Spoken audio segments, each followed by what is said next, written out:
Hey, thanks for joining us this evening. I'm going to get started. Please do spend a moment to tell us where you're from. I see some of that coming through. We have Ecuador again, Maryland, all kinds of fun places. We're super excited that you're here joining us this evening. I'm coming to you from Tucson, Arizona, where I'm sitting in a lovely Sonoran Desert Valley set between five mountain ranges. And I'm going to quickly let somebody in. There we go. Okay, so I'm in the Sonoran Desert here, and we're also surrounded by a strange and delightful mix of cactus and autumn blooming flowers, even if it's 110 degrees outside some days this week. Thorny and tiny leaved trees, intoxicating shrubs, and venomous critters, plus coyotes, ringtails, bobcats, mountain lions, quadrimundi, javelina, Gila monsters, Gila flickers, tarantulas, and tarantula hawks, carpenter bees, roadrunners, curve-billed thrashers, red-tailed hawks, Cooper's hawks, hummingbirds, northern mockingbirds. I'm not reading this, it's all from memory. Other birds, small and large, and much more here on the traditional, ancestral, and modern day, for that matter, lands of the A'adam and the Yaqui. I thank them all.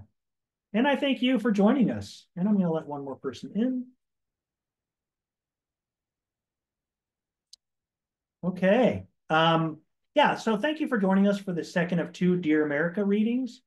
Heading into the presidential election, which is in less than 2 weeks. And thank you to our readers and Dear America contributors this evening, or Letter to America contributors at least, for bringing us some much needed joy, humor, and frivolity, I'm guessing. That's Michael Branch, John T. Price, and Laura Jackson. Thanks too to our lovely host, Elizabeth Dodd. And again, welcome. My name is Simmons Bunton, and I am the editor-in-chief of Terrain.org, the world's first online literary journal of place, with a particular focus on place, climate, and justice, the latter two particularly since the 2016 election. I'm also the editor with Elizabeth Dodd and Derek Sheffield of Dear America, Letters of Hope, Habitat, Defiance, and Democracy, which grew out of Terrain.org's long-running Letter to America series. And if I was good, I would have a copy here to show, but Mike's got his pulled up there, so take a look at Mike Branch's screen and you'll see that. I've got him in the closet next to me, actually. Hey, you can find more information about Dear America and our letters to America in general at the URL that I'm going to pop right into chat here.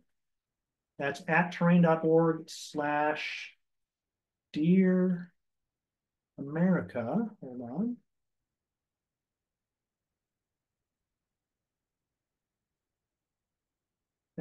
There it goes. Okay. And hey, tonight we are giving away 2 copies of the Dear America collection, a book that is surely as timely now as it was when it was first published on the 50th anniversary of Earth Day. And thanks to our publisher, Trinity University Press, for those of you who don't receive your free copy, and those are courtesy of terrain.org, a 20% discount is available if you go to the link that I'm going to put in there and then type in the code DA20. That's Dear America 20. And that link is here. And as one of the editors, I can surely tell you that this is as relevant now as it ever was. Do, okay, so let me carry on here. I will randomly select 2 names from attendees during this evening's events who stay the entire reading to receive the books. So stay with us. Not that you want to leave until the very end, of course, and possibly not even then. Tonight, you'll hear from Laura Jackson, John Price, and Michael Branch, who will read in that order. Elizabeth Dodd will introduce each of them just before they read, and we'll be sure to leave time for Q&A following the reading. And hey, if your connection becomes slow, you may want to turn off your video. In all cases, please remain muted, but you're welcome to post your questions and other positive feedback in the chat. We're recording this and all readings, and we'll make those available from terrain.org and our YouTube channel shortly. We'd love it if you would officially follow our YouTube channel if you aren't already. And that is at the link that I am throwing into chat right now. I feel like my computer is operating a little more slowly than normal. Okay, now a few quick announcements about terrain.org. The deadline for the third annual Sowell Emerging Writers Prize, in concert with the Sowell Family Collection in Literature, Community, and the Natural World, and Texas Tech University Press, is November 15th. This year, we are accepting manuscripts of fiction, both story collections and novels. There is a $25 entry fee for a prize of $1,000 and publication by Texas Tech University Press, plus something that I think I can announce, Elizabeth. What do you think? There will be a residency at the Lopez Cabin up in Central Oregon, including $1,000 travel money for that. That's something that we just decided on today. And that's courtesy of the Spring Creek Project at Oregon State University.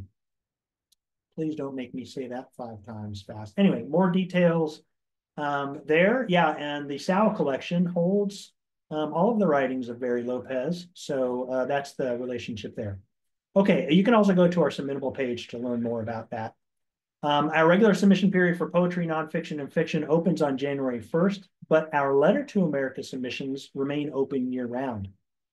Finally, we're holding our 3rd annual auction and fundraiser with a terrific array of items to bid on, including the last of our 2 limited edition Terrain.org trucker caps, which you can see Mike and John so beautifully modeling this evening. There will also be writing workshops, writing reviews, walkabouts, artwork, and other engaging experiences. That will launch in early December. So keep an eye out for that on Terrain.org and on social media and on our e-newsletter, which you can sign up for at the bottom of the Terrain.org website. Okay, now let's turn to this evening's reading, which again will be followed by Q&A. I'll be posting Terrain.org publication and book links in the chat in support of our readers this evening, so keep an eye out for those. Also, be sure to post your thoughts and questions in chat as we look forward to an engaging conversation following the readings. And finally, hey, thanks again for joining us. Now it is my pleasure to introduce my friend and Terrain.org nonfiction editor, Elizabeth Dodd. Let's see. Elizabeth was born in Boulder, Colorado, which is where my older daughter was born too, and grew up in Athens, Ohio. For over 2 decades, she has lived in eastern Kansas in the Flint Hills region, where she is an award-winning professor of creative writing and literature at Kansas State University. She has team-taught courses with scientists, philosophers, and historians, and she has led students on field trips in conjunction with their readings in environmental literature. Elizabeth is a poet and nonfiction writer. With me and Derek, she is the editor of Dear America, Letters of Hope, Habitat, Defiance, and Democracy. Her newest nonfiction book, Horizons Lens, My Time on the Turning World, was published by the University of Nebraska Press. And you can catch up with her at elizabethdodd.com or live this evening, of course. So Elizabeth, please take it away. Thank you, Simmons, and welcome everybody. I'm coming to you tonight from the Flint Hills region of Kansas, which is the largest intact tallgrass prairie region in North America. It's also the ancestral home of many native nations, including the Kaw, the Osage, and the Pawnee. There's a hint of thunder in the distance, and so if you hear some, great, because the rain would be very, very welcome. I'm thrilled to be introducing you to these fiercely funny and clear-eyed authors tonight. And as Simmons said, we're going to begin with Laura Jackson. Laura Jackson is an environmental writer, humorist, and a native West Virginian. Her work has appeared in many places, including Terrain.org, Hippocampus, Still, Bayou Magazine, and Defenestration. And she's a regular contributor to Wonderful Wild West Virginia Magazine and other Mountain State publications. Her work is listed as notable in the Best American Essays and has been nominated for a Pushcart Prize and a John Burroughs Nature Essay Award. She's been dubbed one of the official voices of West Virginia, a true essayistic mind, and the weirdest mom in the pickup line, so please don't get out of the car because you're embarrassing us.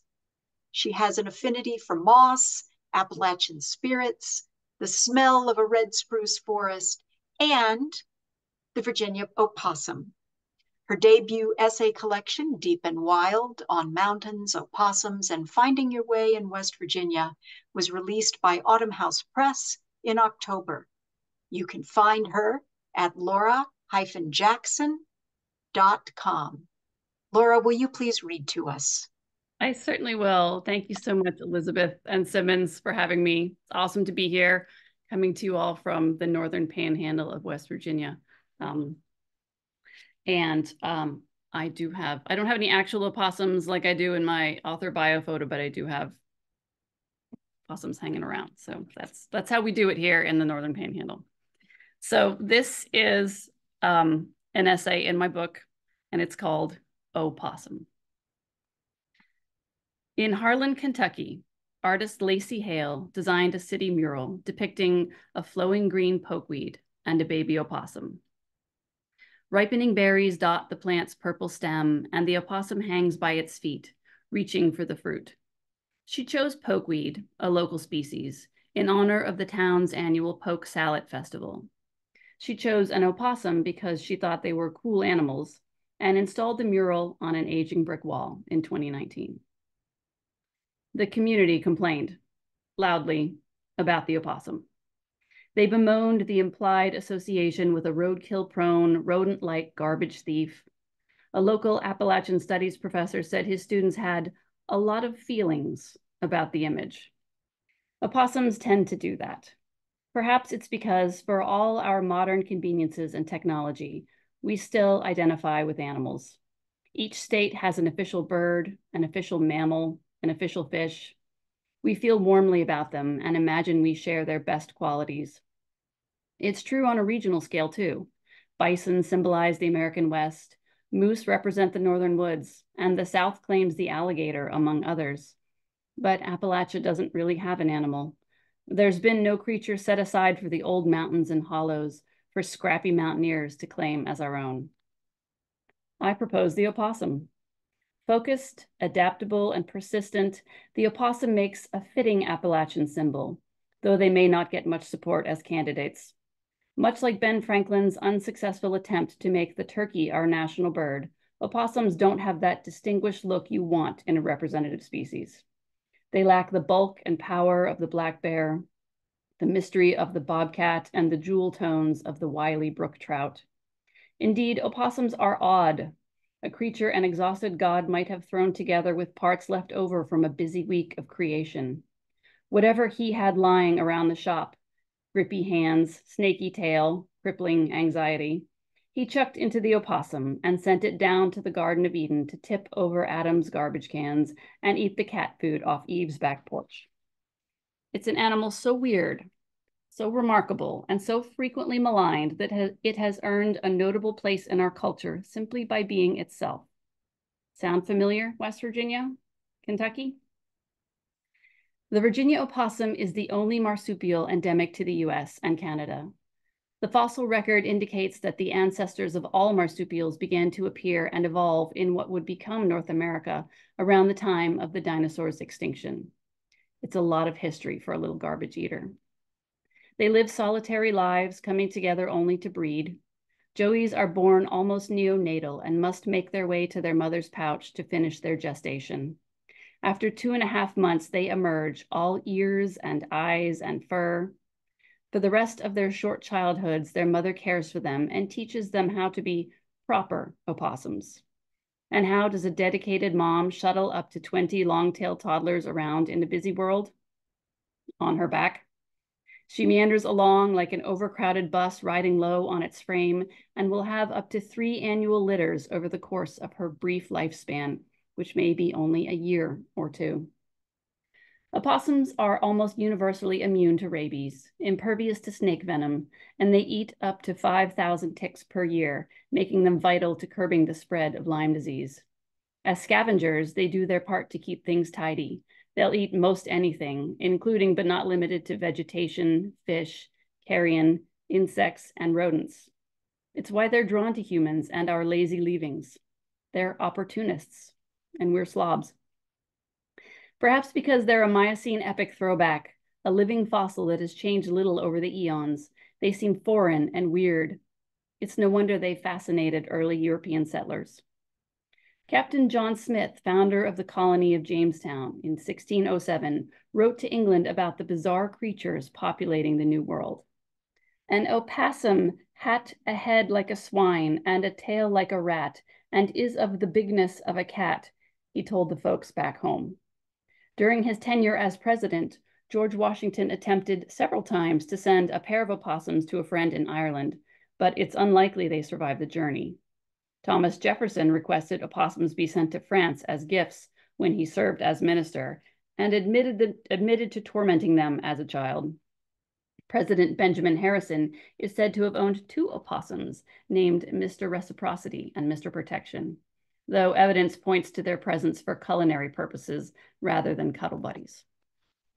Theodore Roosevelt went with a different animal. His emblem, the teddy bear, came about when he refused to shoot a bear tied to a tree. By the time William Howard Taft succeeded him, teddy bears were as popular as TR himself. Billy Possum was Taft's answer to his predecessor's beloved bear. At an Atlanta presidential banquet at which guests were served an opossum dinner, and the president was said to have inhaled his and later reported smooth digestion of this cooked critter, Taft was presented with a stuffed opossum, the kind filled with cotton, not breading, to kick off his Teddy Bears Suck campaign, designed to discredit Roosevelt and his signature snuggly toy. Taft went low. Presidential propaganda postcards depicted Billy Possum eating poor Teddy. TR had the last laugh, though, because his furry creature had earned him a gentle, merciful reputation, while Taft's possum served only to remind constituents that he could eat one in under 6 minutes. More recently, President Herbert Hoover kept an opossum among his White House pets. Per the Herbert Hoover Presidential Library and Museum, Billy Possum, yes, the second one, was a wild opossum minding his own business when he stumbled onto the White House lawn. The Hoovers adopted him, and he spent his days in a pen that former President Coolidge had built for his pet raccoon, Rebecca. In a generous display of sportsmanship, Hoover loaned Billy to a Maryland high school whose own marsupial mascot had disappeared. Without their lucky opossum, the school's various athletic teams endured a string of devastating losses, the course of which was reversed when Billy arrived from Washington. Clearly, Americans in bygone eras kept opossums as both pets and meals. In our modern vehicular times, however, we're far more likely to encounter a flat one on the road. Flatties come in the millions. One study indicated that between 4 and 8 million opossums meet their destiny on the highways of America each year. They've got poor vision, travel at night, and scavenge in the street, so it's bound to end badly. Every spring, hopeful pouch pickers take to the roads. These intrepid souls pull over when they see a victim and check for babies, which can live for several days after their mother has died. Rehabilitators care for them and return the survivors to the wild when they're old enough. This is usually how people come to have an opossum in their home. A biologist friend rescued one, and just as I was about to invite myself over, the opossum showed herself the door, or rather the window. I volunteered as a zoo docent in the early 90s, and the opossums were my favorite animal to showcase. Often they drew negative reactions, so we had been trained to deflect criticism with education. We recited a host of opossum facts whenever visitors, usually middle-class moms with designer sandals and acrylic nails, squealed in disgust. It was the same complaint over and over. They're ugly, and they have rat tails. The opossum's prehensile tail is an evolutionary wonder. They use it for counterbalance, as a fifth limb when climbing, and to carry or grasp things like food, a limb, or a tree trunk. Their opposable hallux, a clawless toe not unlike a thumb, aids in climbing as well. Opossums can indeed hang by their tails, but only for short periods. It's not strong enough to hold them while they sleep, nor do they sleep upside down. Also, it's not naked. It's covered in fine hairs. The Northern Cherokee Nation's origin story recalls that the opossum's tail was once covered in soft, lustrous fur. The other animals invited him to a council meeting, and he agreed to go only if he would be given a special seat, so everyone could admire it. In secret, the other animals sent the cricket to cut all the tail's hair off. When the opossum arrived at the council and began to brag, the other animals laughed. He turned to see his naked tail and was too embarrassed to speak, so he lay down and pretended to be dead. I suppose it's a lesson for all of us. Be humble, because vanity is not a good look. Neither is lying on the ground in a dramatic puddle of drool. No matter the opossum's origin, they're always among us, Their nocturnal habits mean our paths rarely cross, but it's not uncommon to find one trapped in a garbage can or lurking under the porch. The opossum is a timid varmint. When confronted, it opens its mouth in a hiss and reveals a jaw full of sharp teeth, but that's about it. The display is nothing more than a bluff. They rarely bite. It may then move on to drooling to convince the predator that it's sick. The next line of defense is to lie down and die and emit an odor of decay. Playing possum is their signature move, and it must work because the comical ability to feign death has kept them going for 65 million years.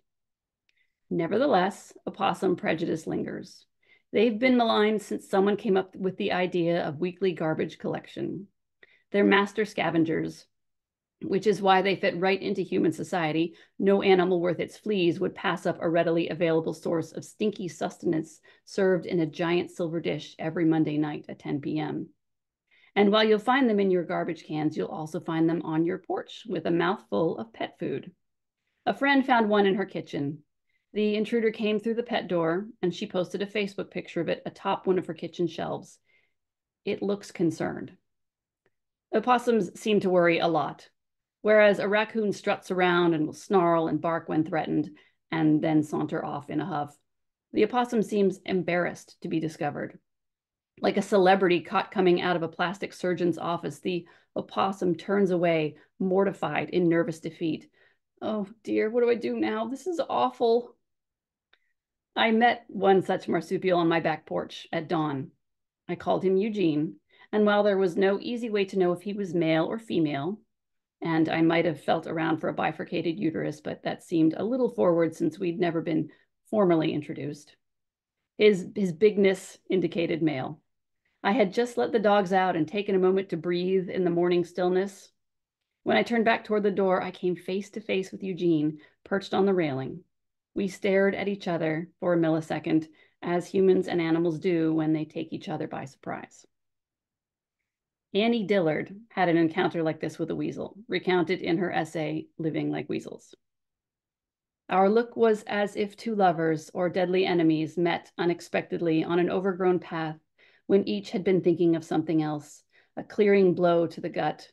It was also a bright blow to the brain, or a sudden beating of brains with all the charge and intimate grate of rubbed balloons. It emptied our lungs. It felled the forest and moved the fields and drained the pond.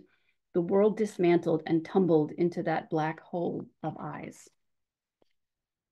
Annie Dillard is an incredible writer. She looks fabulous in a hat, and I have no doubt she can fold a perfect fitted sheet.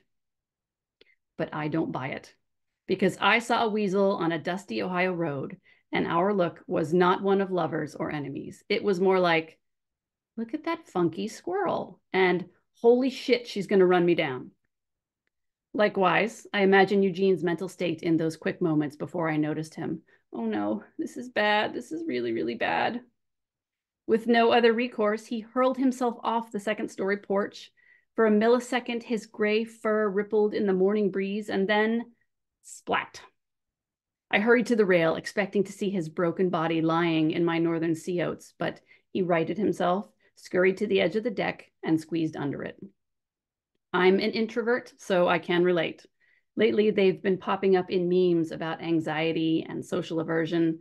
I don't know if social media algorithms are merely delivering what I desire, or if the internet has finally discovered the opossum's cringy relatability, but they're catching on. Build-A-Bear Workshop announced in 2021 a new critter, the awesome opossum. And the more opossums I see, the more I hope one will wander into my life. It's illegal in most states to keep one without a wildlife rehabilitator's license, and opossum care can be tricky. They're solitary creatures who need their own space, and they do their best out there in the wild. Nevertheless, the opossum thrives among humans because it's so adaptable. It eats most anything, reproduces frequently, sleeps wherever, swims, climbs, crawls, and moseys. And whether we like the comparison or not, the opossum reflects our own Appalachian nature to survive by doing whatever it has to. Wildlife biologist Durward L. Allen once called the opossum a sluggish, smelly, disreputable critter without a semblance of character or self-respect. If basic manners reflect character, then Dr. Allen was no prize petunia either. But opossums score higher than dogs on tests of memory and ability to find food. Yet only recently have amazing opossum facts made it past the pages of a scientific study. Their fans are growing in number, and we Appalachians are missing out. A creature that has flourished despite the arrival of man and the complete unwilding of their ecosystem parallels the obstinate tenacity of mountain people who stare down hardship and adversity. Yet Appalachians are just as likely as anyone to revile the opossum. When Knott County, Kentucky named the opossum its official animal in the 1980s, people lamented its low intelligence as a poor reflection on the state. Anchoring such an animal to a frustrated region desperate for respect was no better than seeing Jed and Granny Clampett boil one up in their Beverly Hills mansion for primetime television laughs, or displaying one on a brick wall downtown. Opossums don't waste their brief days on irony, though. They've seen epics turn and continents rise and fall. Once they scurried away from sharp-toothed carnivores and towering terror birds. Now they weave their way through our neighborhoods and across our highways, living short, quiet lives. The risks and rewards, pickings and predators have changed, but still the opossum persists. Thank you. Thank you, Laura. And folks, if you do want to see that mural, the link to the terrain.org publication is in the chat, and you can go to it and see that marvelous I'd like mural. to add that the woman who painted the mural sells these awesome "No Hate in My Holler" t-shirts, and you can find them on Etsy. Thank you. Her name Put is that in the chat if you have it handy, Laura. Thank Absolutely. you. Next, we'll be listening to John T. Price, who is the award-winning author of 4 books of creative nonfiction, Not Just Any Land, A Personal and Literary History into the American Grasslands, Man Killed by Pheasant and Other Kinships, and Daddy Longlegs, The Natural Education of a Father. Most recently, All Is Leaf, Essays and Transformations. He's also the editor of the Tallgrass Prairie Reader, the first nature writing anthology from the 1600s to the present, entirely dedicated to the beautiful and endangered tallgrass prairies. He's a recipient of a prose fellowship from the National Endowment for the Arts, and his work has recently appeared in terrain.org, Orion, Fourth Genre, Essay Daily, and Dear America, Letters of Hope, Habitat, Defiance, and Democracy. He is the Regents Foundation Distinguished Professor at the University of Nebraska at Omaha, where he directs the English Department's Creative Nonfiction Writing Program. He lives with his family in the Luss Hills of Western Iowa, and he occupies virtual space at johntprice.net. Thanks so John, much. will you please read to us? I shall. Thank you, Elizabeth. Thank you, Simmons. Thank you, everyone at Terrain, everyone who showed up today. I'm coming to you here from my basement lair in Council Bluffs, Iowa, in, as Elizabeth said, Luss Hills of Western Iowa, which are kind of the last refuge of native tallgrass and native habitats in general in Iowa. What the majority of what remains is here. It's a beautiful place, and if you're out here, I hope you'll visit. I'm incredibly honored to be a part of this event, also to be a part of this great anthology. I'm wearing the merch here tonight in honor of Terrain. I remember when Simmons first asked me to write a letter to contribute. Again, very honored, but resisted at first because I had a lot of intense feelings, probably like a lot of you all, and I didn't trust myself to write anything helpful. But then I decided I would write it, but it would be a breakup letter with America. And it was cathartic in the way that satire and humor can be. And I think Mike's going to be talking about that in a little bit here. So I'll read from this, and then I'll read a portion of another essay that's kind of related. Dear America, I've come here to one of my favorite spots of Nebraska prairie to think over our relationship, and I've come to a decision. I love you, but I need some time off. No, this isn't because of the argument we had last night in bed. Not that you would have noticed, but these last few months have taken a huge toll on me emotionally. I haven't slept well, and that little tremor in my eyelid has started again. I've been spending a lot more time in the basement, and less time out here where I belong, where we belong.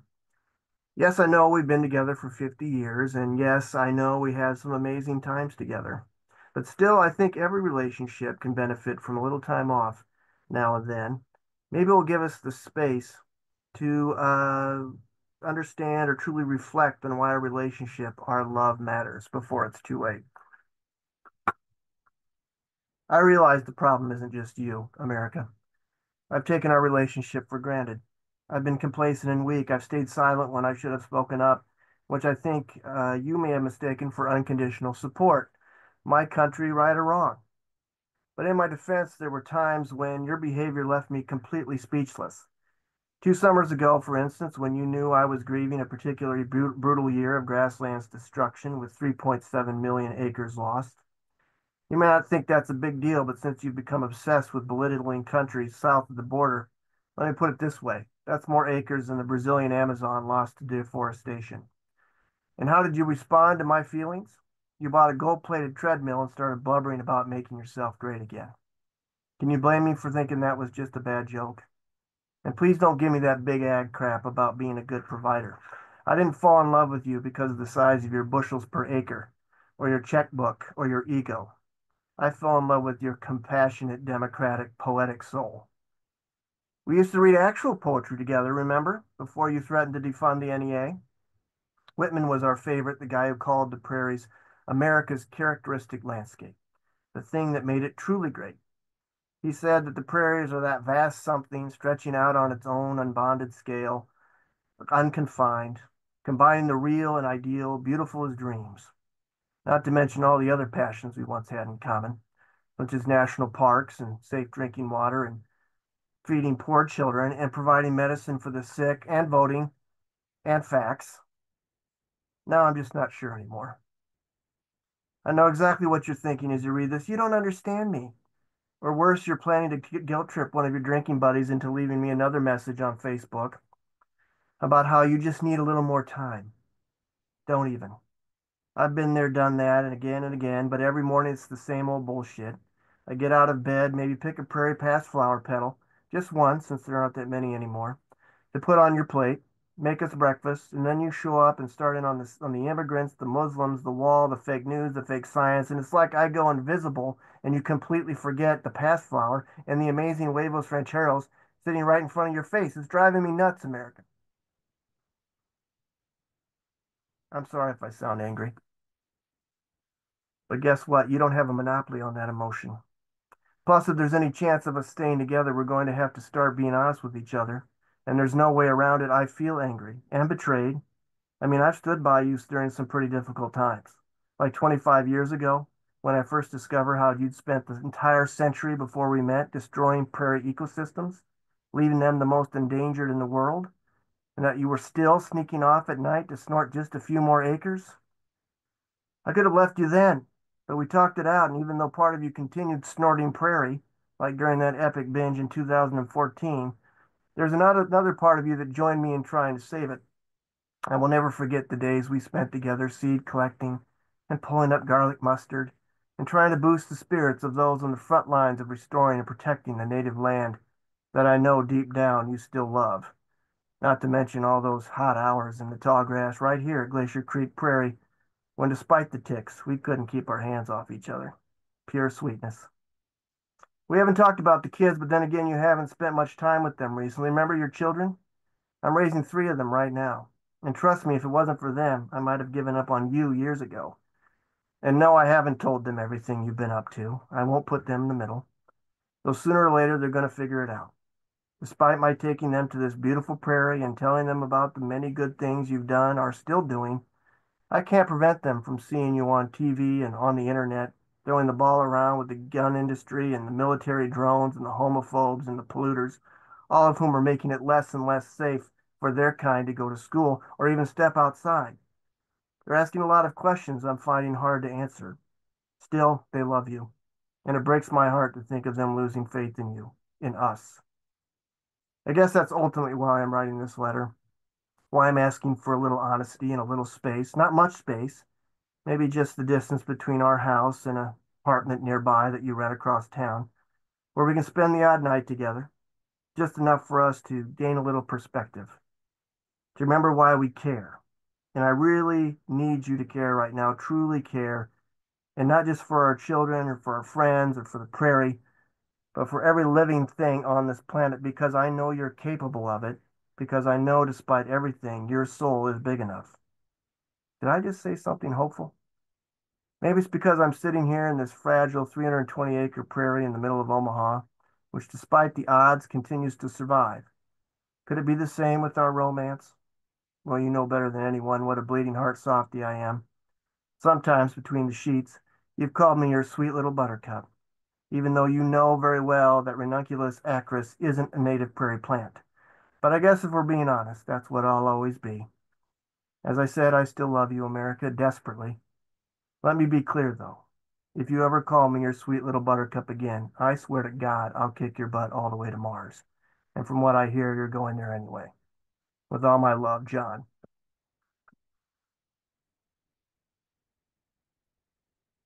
So this portion of this essay I'm reading is from this collection, All His Leaves, that Elizabeth mentioned, that came out a few years ago from the University of Iowa Press. It's a series of pep talks to my son Ben's high school football team, which had only won one game that year and been beaten by mostly these wealthy, well-funded, larger schools elsewhere. But it's really about sort of related to what the kind of cathartic experience that I had with the letter, about the desire to, to to talk to my kids, this next generation, about all the issues and questions and concerns that keep me up at night, and I'm sure a lot of you as well. So I'm going to dive in. This particular pep talk, again, these are imagined, is their final game on October 19th, 2018. Council Bluffs Abraham Lincoln High School, which is our high school, versus the crosstown rivals, Thomas Jefferson High School. I'm also reading this, by the way, for Simmons, and he may not want you to know this, but he's commissioner of our fantasy football team and just as addicted to this damn game as I am. So, Simmons, this is for you. First of all, boys, congrats on the big win last week.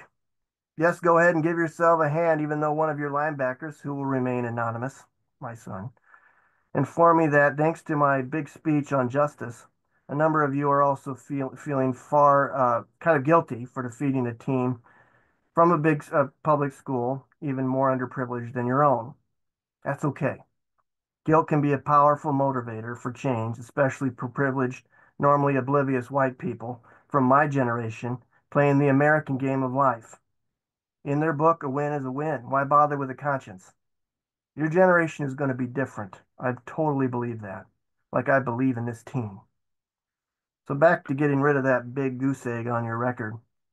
As Coach said in the paper, and I quote, hopefully, winning a football game will start to get the ball bouncing our way a little more. Ideally, we play hard and win this week and head into the off season feeling a little better. I'm not sure what else of substance I can add to those wise and audacious words, but here on the eve of your final game, I'll do my best, as always. I agree with Coach about heading out of this season feeling a little better about yourselves. For some of you, there will be another shot at a winning season next year.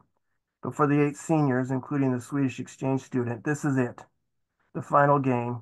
For them, the off-season is a little something you may have heard of called the rest of your life.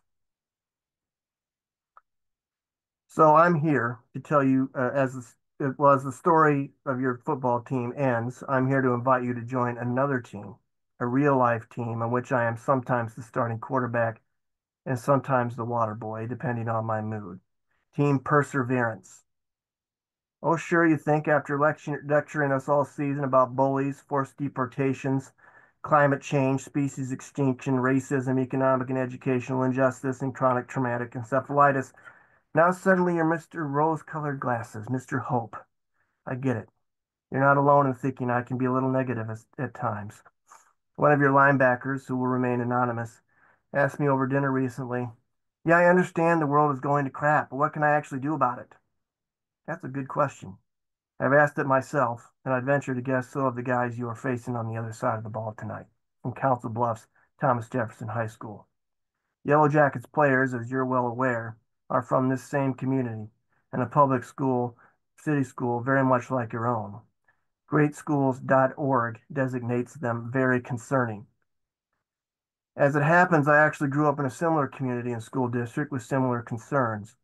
When I was your age, all I ever wanted to do was leave the heartland for some place where I thought my heart would feel more at home, artistically, environmentally, politically.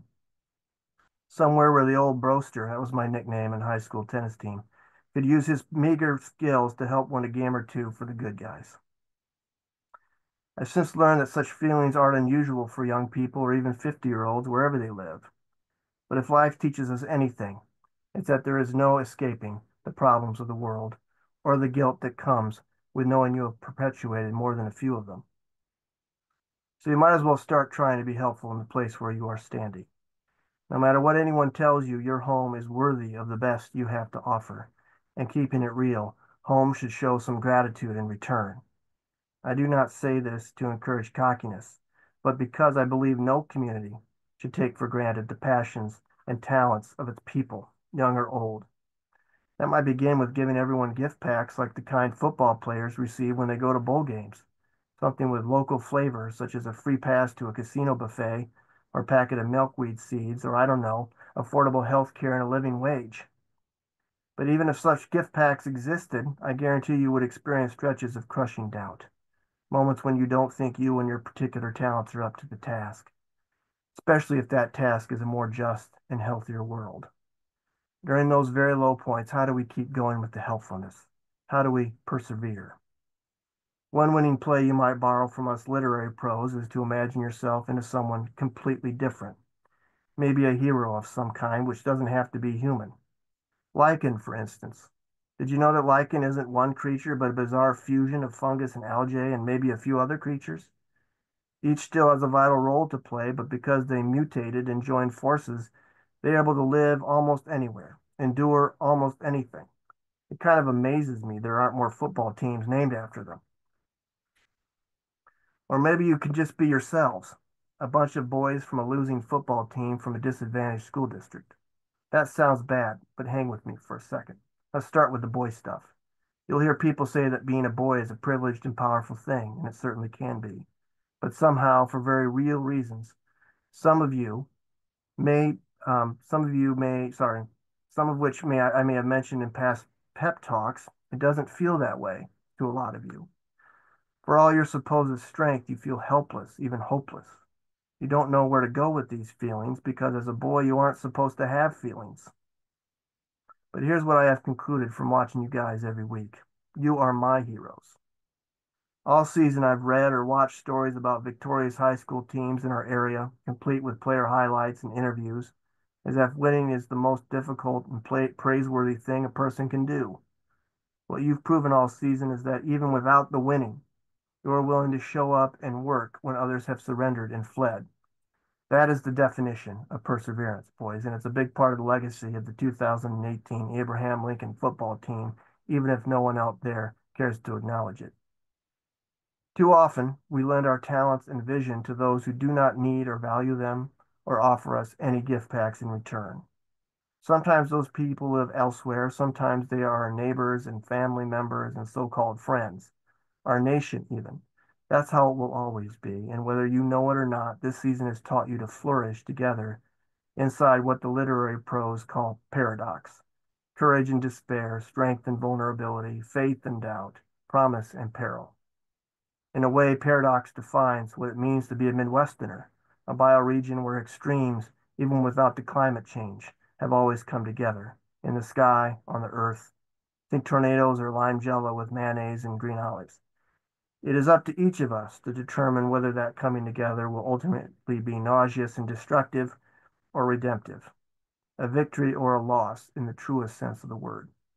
So yes, you are my heroes, and though I can't promise you much, I can promise you this. You will never be alone. No matter the impossible task or dream or quest, inside or outside your head, you will always be among teammates. This is a truth, unfortunately, you will forget and have to relearn many times over. These teammates will sometimes be like me, unexpected, even unwanted. Some will look like you, some won't. They will be both near and far, known and unknown, alive in the past, present, and future, alive in this locker room right now, and soon enough in memory. Imperfect but good people who are bound to you by the fragile selves and communities and planet we share, bound as well by the vow of all committed love, to be there, to try. Where's the heart in the heartland, you ask? Beating inside your chest. So let's bring it in one last time, boys, for all time. On three. For faith and love and justice, for hard work and helpfulness and perseverance, for home and heroes, for us. Thank you.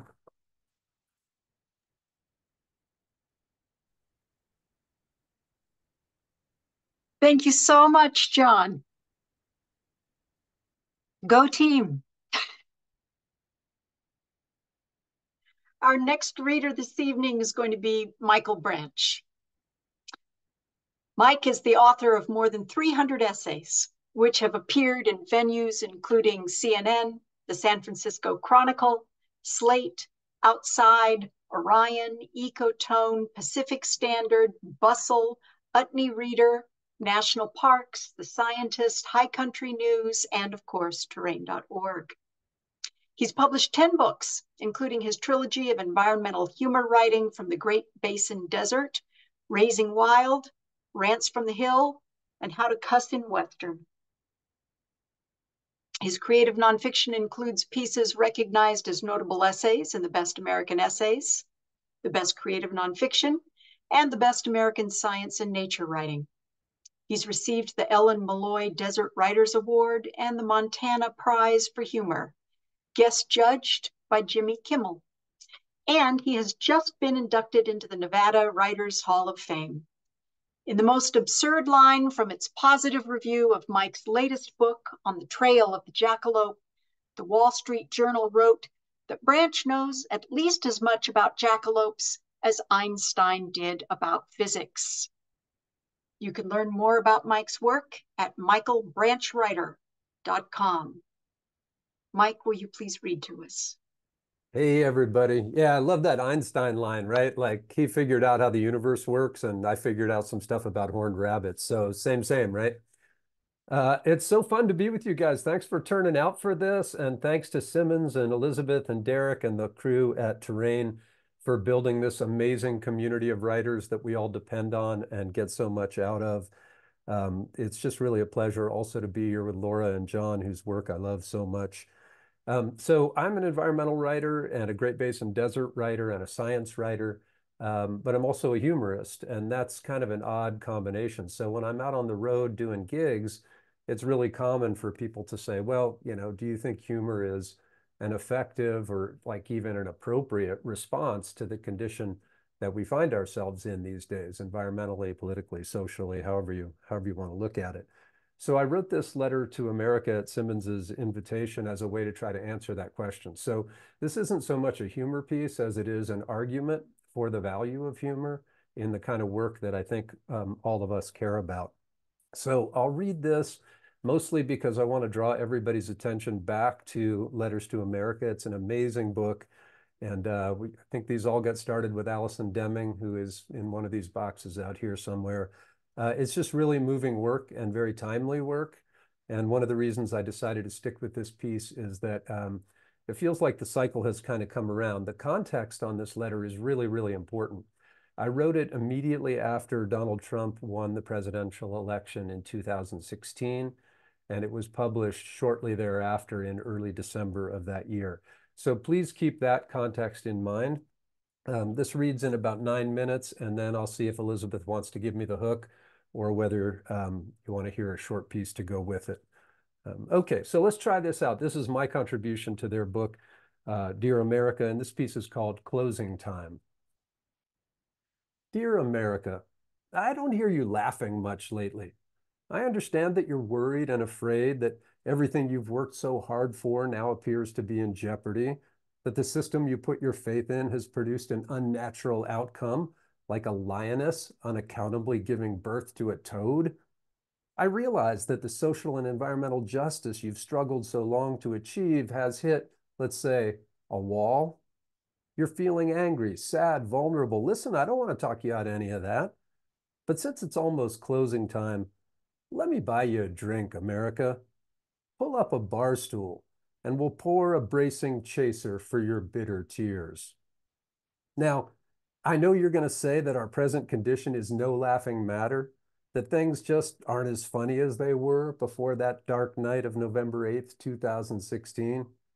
You may even be thinking that humor is an ineffective, maybe even an inappropriate response to the difficult situation we face, that to welcome laughter at this troubled time is the moral equivalent of fiddling while Rome burns. But hear me out while I sing this short, sweet song of sword and shield. Take a big swig, America, and then repeat that 3 times fast just to get yourself in the right spirit. America, don't forget the immense power of humor to expose misguided values and destructive practices. Satire is as valuable and as useful now as it was when Aristophanes ragged on Socrates in the clouds back in 423 BCE. You remember that gutbuster, don't you? Well, we still have plenty to learn from Swift and Johnson, Bierce and Twain, Orwell and Huxley. Satire is not only funny, but enormously forceful and effective. And human nature being what it is, the comic exposure of vice and folly has the added benefit of offering great job security. America, I know you feel like you're on the defensive, that even as you try to inspire, persuade, and reform, you secretly fear that you're now a voice crying in the wilderness. The satirist, by contrast, remains ever on the offensive, challenging established power structures, revealing their absurdity or violence, forcing villains to account for themselves. Orwell was right when he said that every joke is a tiny revolution, because satirical humor is the enemy of established power, especially power that lacks moral leadership. The satirist's work is the serious business of striking into the troubling gap between what our ideology promises and the often disappointing outcomes our choices actually produce. We don't call them punchlines for nothing. It's okay to be pissed, America. I don't blame you a bit. But you can be mad as hell and still preserve your sense of humor. I'm glad you've got so much fight left in you. But you can fight without forgetting how to laugh. As Edward Abbey advised, be loyal to what you love, be true to the earth, and fight your enemies with passion and laughter. Far from imagining humor as mere entertainment, Cactus Ed is part of a venerable tradition of satirists who have successfully deployed laughter as a tool of battle. That's why Wendell Berry, in recognition of the moral force of Abbey's literary comedy, observed gracefully that humor in Mr. Abbey's work is a function of his outrage and is therefore always answering to necessity.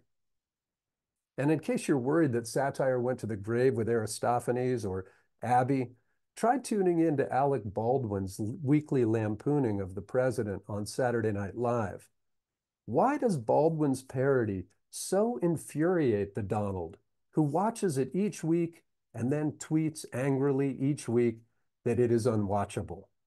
Not because it's funny, though it is, but because in its lacerating accuracy, it makes plain the ignorance, hypocrisy, and arrogance that is so richly deserving of comic excoriation.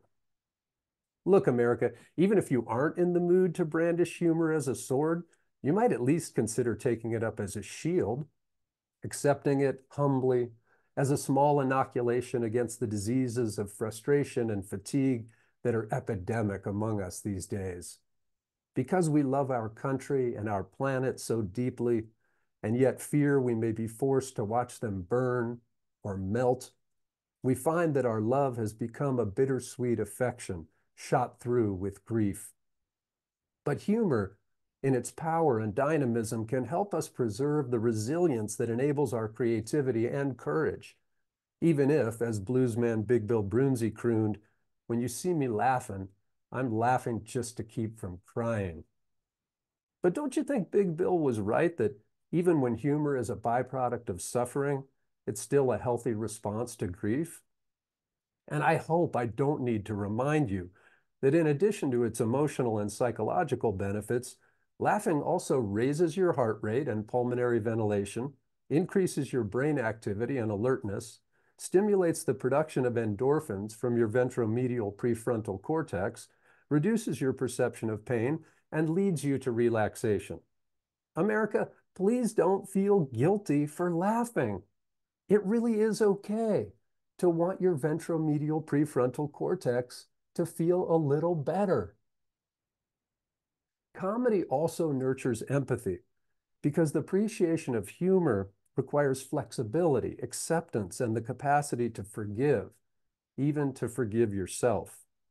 Humor has the power to bring us together, helping to re-examine and rebuild our shared values and sense of common purpose. Doesn't that sound pretty good right about now, America?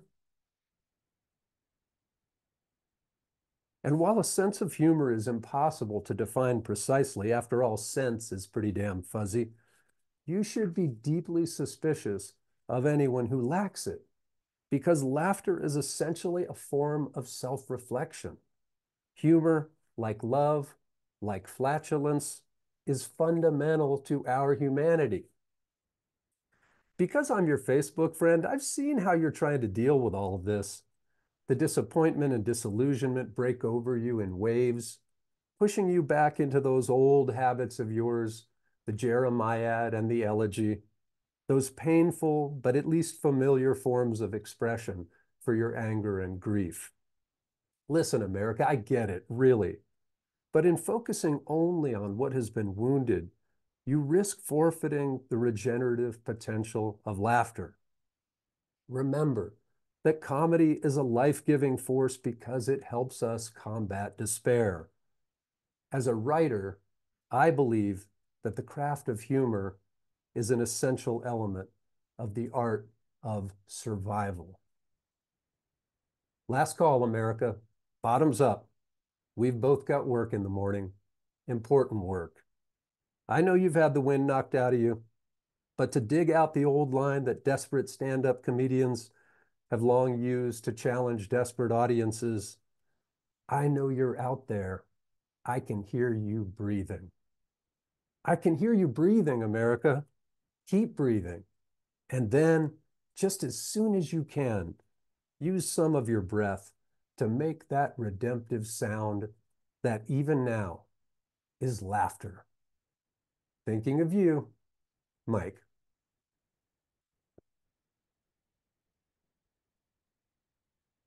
What do you think, Elizabeth?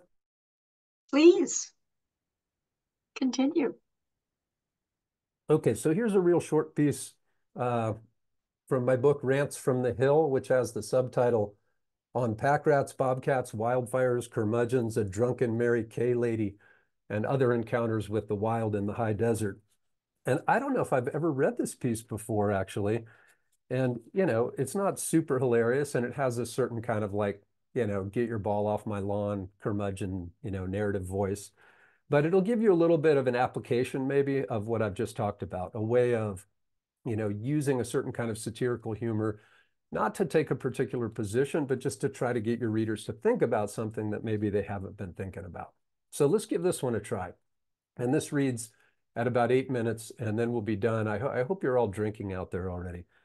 This piece is called Towering Cell Trees.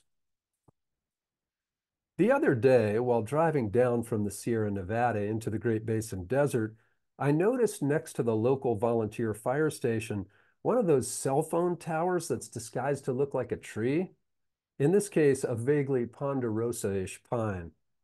What strikes me as most odd about these cell towers costumed as trees is that they don't much resemble trees, at least not to anybody who paid any attention to real trees in the first place.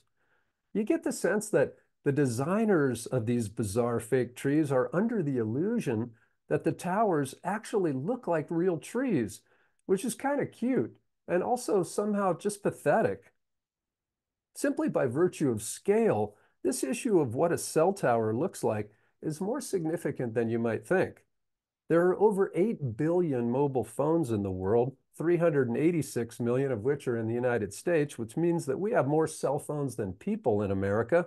And that's even if you count the infants, which is probably wise since babies will be using smartphones soon enough. This level of saturation necessitates a lot of towers, 150,000 in the US alone, which adds up to a lot of ugly crap on hilltops and ridgelines.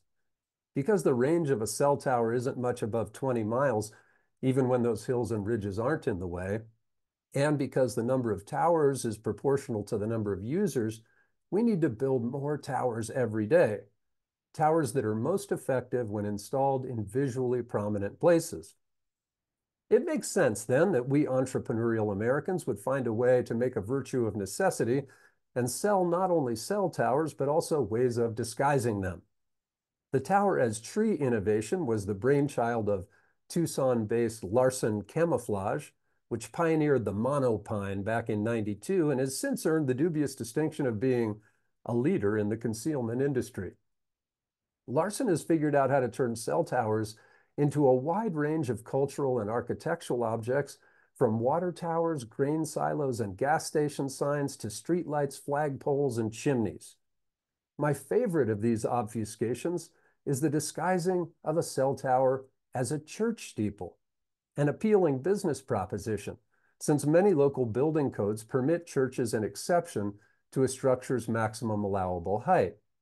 It's even the case that some churches without steeples are now building them simply to accommodate cell towers. This can generate a handsome income in leasing fees, which average $45,000 a year, but in some places can run as high as $500,000. Any cash-strapped congregation might look up to its steeple and find that its prayers have been answered. Now, while I enjoy contemplating the cultural significance of the fact that some folks who gaze up at a church steeple in prayer are actually supplicating a microwave radiation emitting cell phone tower, I'm even more interested in the ambitious attempt to disguise towers as natural objects. In addition to the artificial pine tower, which, by the way, is available in an impressive variety of branch density options, Larson offers tower concealment in the form of several other species, including the palm, cypress, elm, and even, this one's for Simmons, saguaro cactus, which features, quote, scars, woodpecker holes, and thousands of painted needles to enhance the realism. According to the Larson website, quote, even the birds can't tell the difference. Just don't tell that to the Gila woodpeckers, white-winged doves, and house finches that feed on the giant cactus's pulp, or the two kinds of bats that pollinate its flowers, or the many other species that thrive on and around these remarkable cacti. That is, when they're not made of plastic. The same may be said of pine, cypress, and elm, each of which is a vital host plant to an extensive interdependent community of species.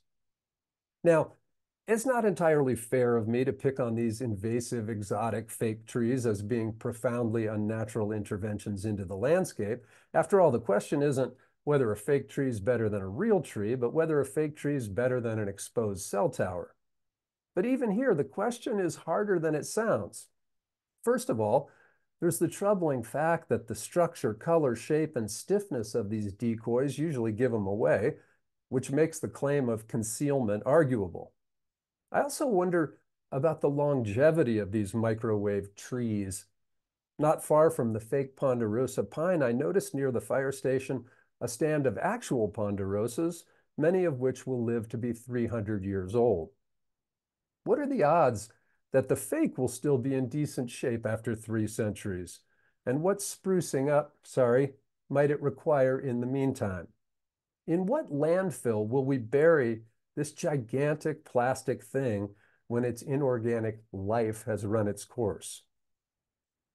Then there's the troubling fact that a decent fake tower tree will run you a cool 150 grand, which represents an exorbitant opportunity cost in a world where the same amount of dough will pay for the planting of around 150,000 trees as part of a forest habitat rehabilitation project.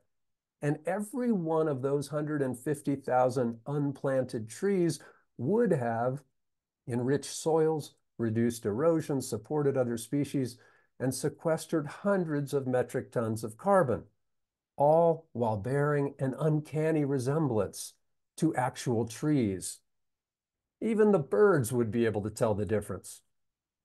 Now, I realize that this kind of self-righteous, tree-hugging sermonizing dodges the central issue, which is that cell phone towers are just plain ugly.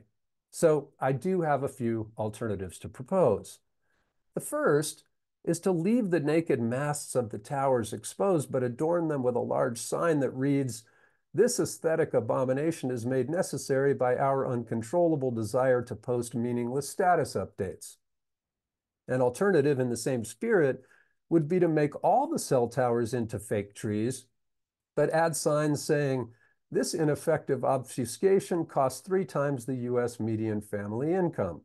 Or if that's too wonky, we could just go with 16 million American children live in poverty, but we can afford this unconvincing fake. Or maybe every time we install a new cell tower, we should just retrofit all the nearby real trees to look like cell towers so the cell tower will just blend in. My best idea, though, is that we give up on the fake trees entirely and make the cell towers look like other objects. Admitting that a powerful nexus of technology and commerce is profoundly altering our local landscapes, I say it's about time we at least got a laugh out of it.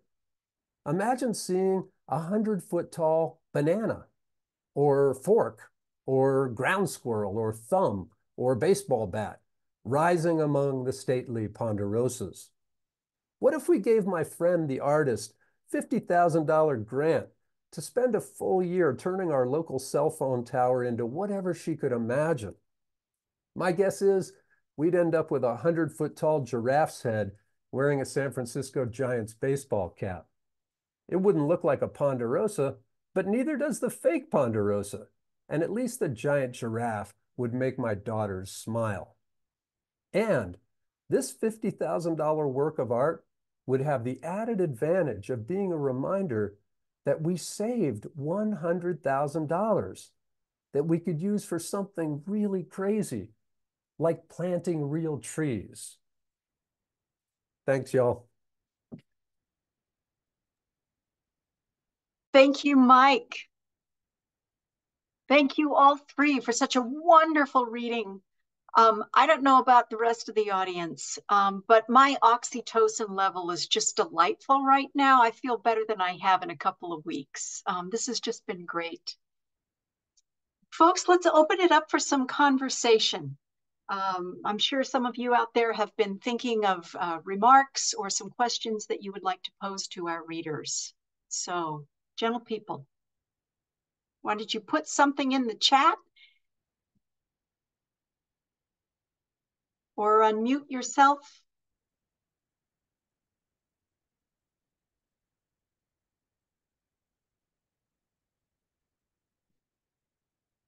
Okay, I'm going to throw out something that kind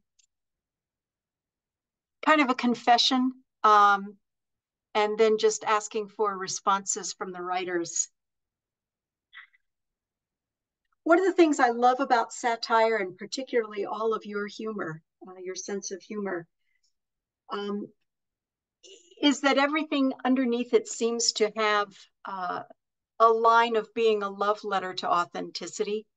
As if you're not allowed to take your own love letterhood seriously, that's almost embarrassing to be that openly authentic, but that the authenticity is absolutely undeniable. And since authenticity is under such attack in so many ways, that just seems like a really, really important thing. Thank you for all of the love letter tonight. And would anyone want to just respond a little bit about the role of authenticity in your creative imagination, or in your work to come?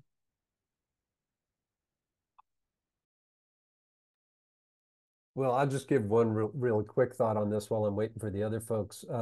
I do find that sometimes, like I write about my kids a lot, and I have a tendency to fall into a kind of loving, appreciative mode that is so sincere as to ironically end up sounding really trite and sentimental. So one of the things I find I can do with humor is kind of take some of the air out of that fatiguing sincerity get people laughing, make them looser, come in side doors with some ideas. And then when I get to those moments that are really tender, somehow I feel like I can get it from a craft point of view, that I can get away with them more than if they're sustained. But I'd be really interested in what John thinks about this, because one of the things I love about John's work is the way humor seems to function as a way of saying the most painful and difficult things. I mean, John's humor for me always has so much pain and despair right beneath the surface of it that it makes it possible to articulate it, that he's also so funny and that he uses humor so well in his literary craft. So I don't know, Laura and John, what you guys think, but. Well, damn, Mike, thank you. I appreciate that. And, you know, it's for a long time, and this might be true for some of you as well, when I was first starting to write environmentally focused essays, I thought to be taken seriously, I had to write pretty directly about pain and suffering and despair and all of that.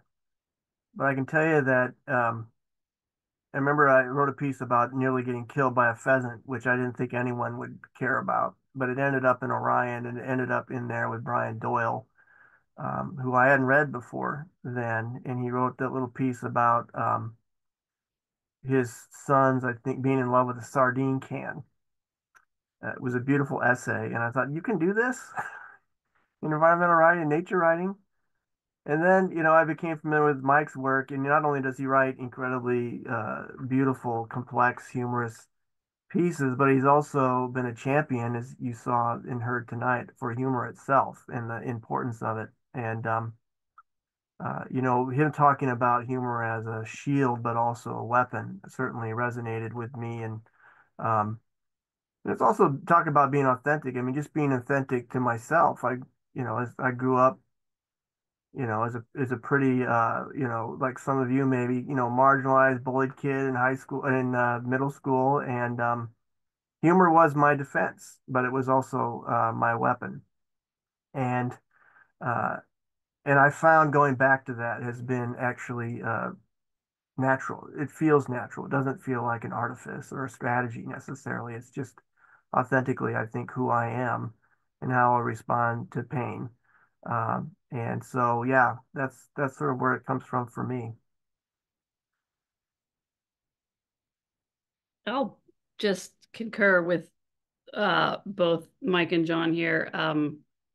I think for a lot of people who write humor, that's simply how we are. And I can't remember a time in my life where something shitty has happened and I haven't written about it in a sarcastic, funny kind of way. And that is how I think humor writers are authentic.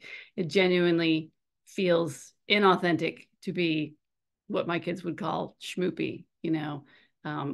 If I have one of those heart-to-heart moments, they're like, what are you really trying to say, Mom? And then I throw in like a fart joke, and then they're like, okay, we know what she's talking about. We're connecting with her. That's how we know mom is mom. And because that's how humor writers are. That's certainly how I am. And so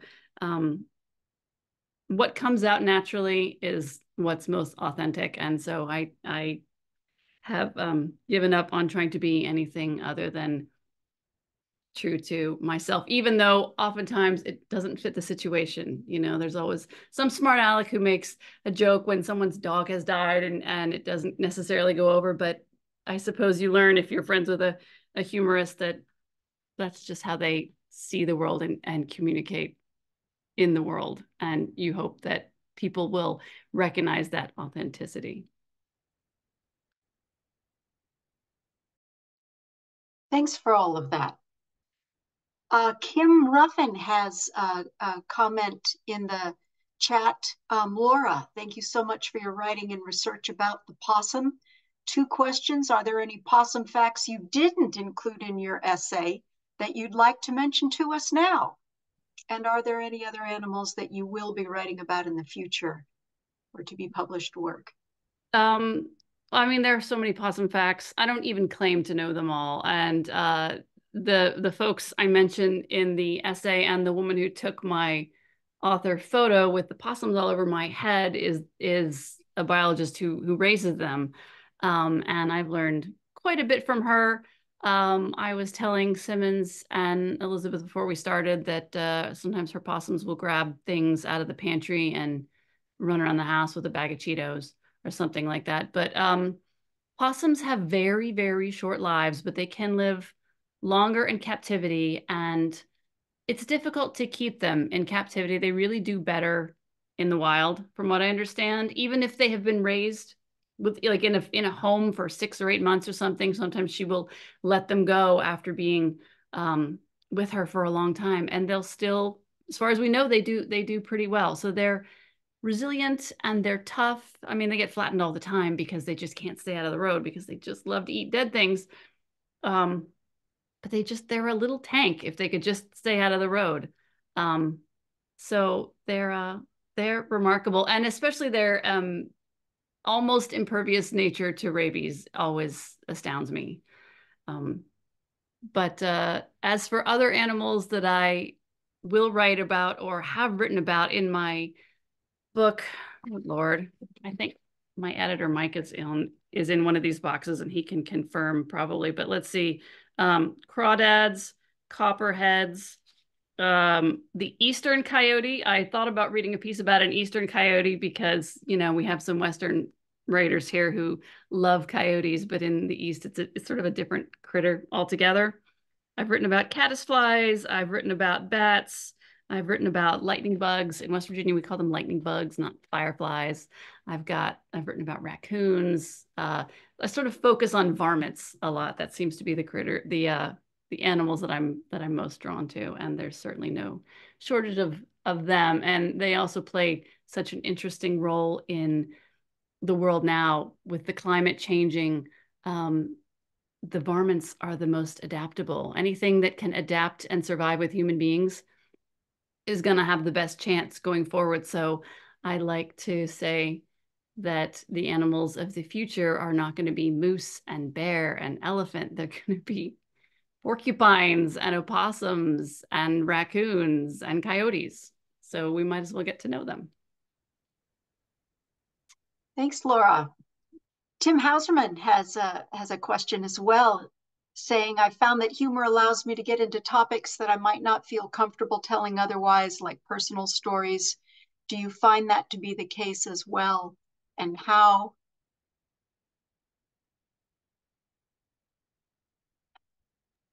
Yeah, for me, it certainly has been the case. And you know, I don't think it's just a Midwestern thing, but it certainly is fairly prevalent in this region. And that kind of self-deprecation and using humor as a way to address really difficult issues, especially within a family, right? I mean, how many of us been sitting around the table and people have been joking about someone else, right? Talking and making fun of someone, but you know it's directed right at you, and there's nothing you can do about it. Because if you challenge it, right, you look ridiculous, right? Why are you so touchy? Why are you so sensitive? So it is, I think, actually a pretty powerful way to address those complicated issues, and it's also a way to assert the subjectivity of those perspectives, which I think is important when making some difficult arguments, right? You're not talking down to them. You're not, sermonizing. You're sitting across from them an imaginary table as an equal, as a friend, and sharing stories, some of them humiliating, but that lead to, a more difficult argument or subject or question. So yeah, I do think that's a way to address some of those things, and it's very much part of the cultural fabric here where I grew up.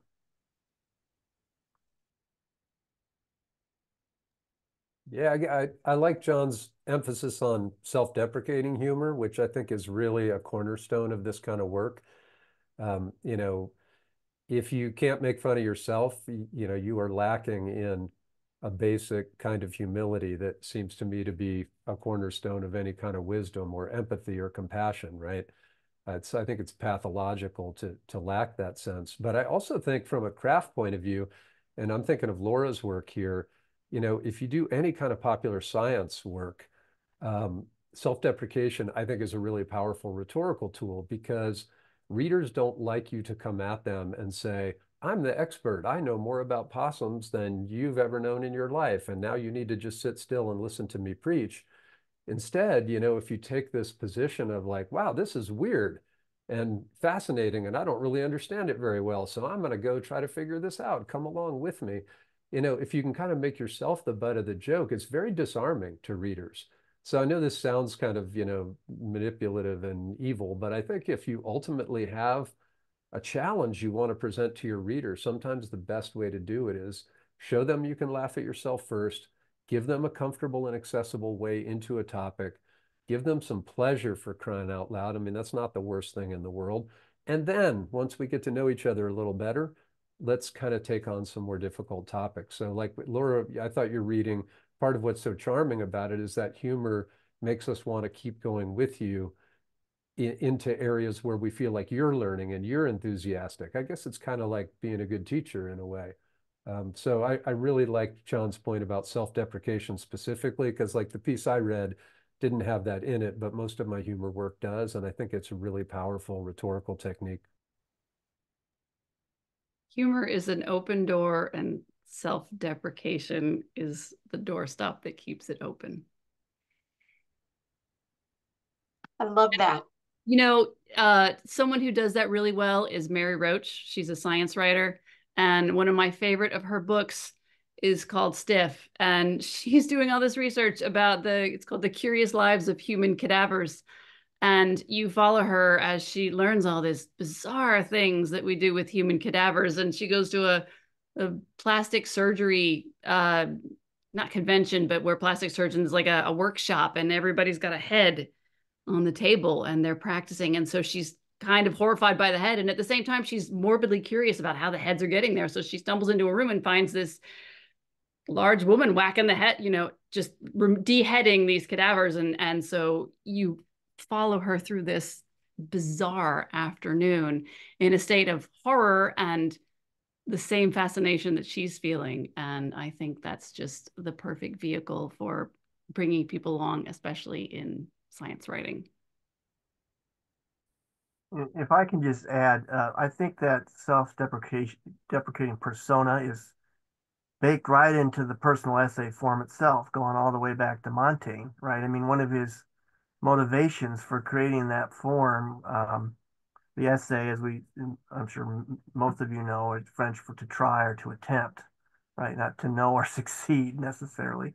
But his point of view was that, you know, society suffers from, human beings suffer from a kind of toxic guilt and shame and self-judgment.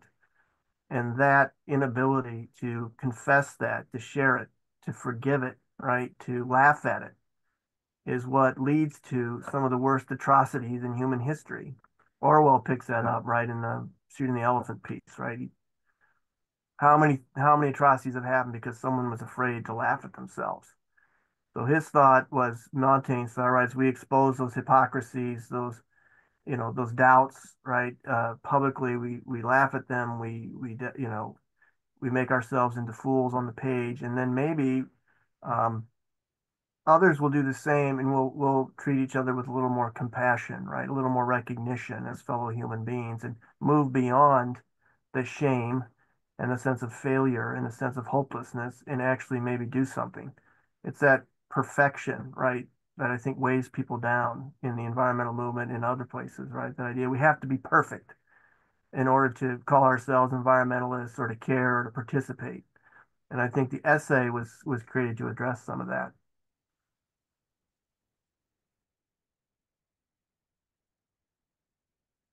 Well, thank you all three. Such wisdom as well as such wit. Much appreciated. Folks, can we thank our authors? Simmons, can we call it an evening?